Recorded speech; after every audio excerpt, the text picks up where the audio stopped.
তরুণ তুর্কি আগ্রাসী ব্যাটার হিসেবে তিনি খানিক সমীহ কুড়াতে শুরু করেছেন বাংলাদেশ ক্রিকেট আঙ্গিনায়। জিসান আলম অনূর্ধ্ব-19 দল থেকেই নজর কাটছেন। যুব পর্যায়ে তার ব্যাটিংয়ের ধরন প্রশংসা কুড়িয়েছে। এখন তার ডালপালা মেলে বাংলাদেশ জাতীয় দলে জায়গা করে নেওয়ার পালা।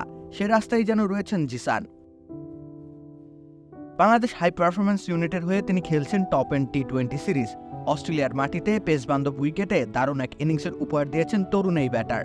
138.89 স্ট্রাইক রেটে অর্ধশতক হাঁকিয়েছেন ডানহাতি এই ব্যাটার। দুটি ছক্কার সাথে একটি চারে সাজিয়েছেন নিজের ইনিংস। স্বচক্ষে কেউ ইনিংসটি দেখে না থাকলে মনে হতেই পারে বড্ড সাদামাটা। রানের বিচারে সাধারণই বটে, কিন্তু তার প্রয়াস দৃষ্টিগোচর হওয়ার মতো।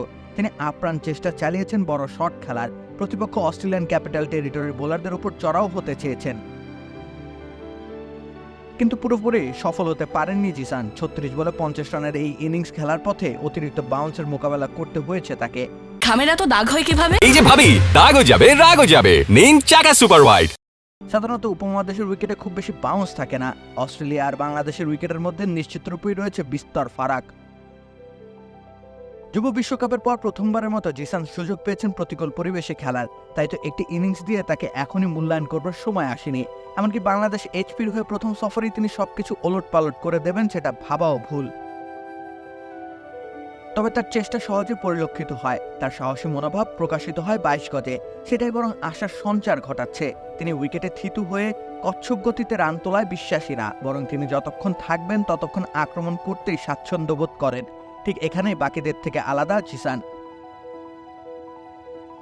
তার টেকনিক্যাল বেশ কিছু দুর্বলতা রয়েছে। তিনি বাউন্সের লাইনে যেতে ব্যাট করবার সময় শরীর ওঠানামা করাচ্ছেন, যাতে করে তার শরীর ভারসাম্য হারিয়ে ফেলছে। তিনি ঠিকঠাক শট খেলতে পারছেন না, ব্যাটে বল লাগলেও তার যথাযথ ফলাফল এনে দিচ্ছে না। একেবারে শুরুর দিকে রয়েছেন জিসান আলম।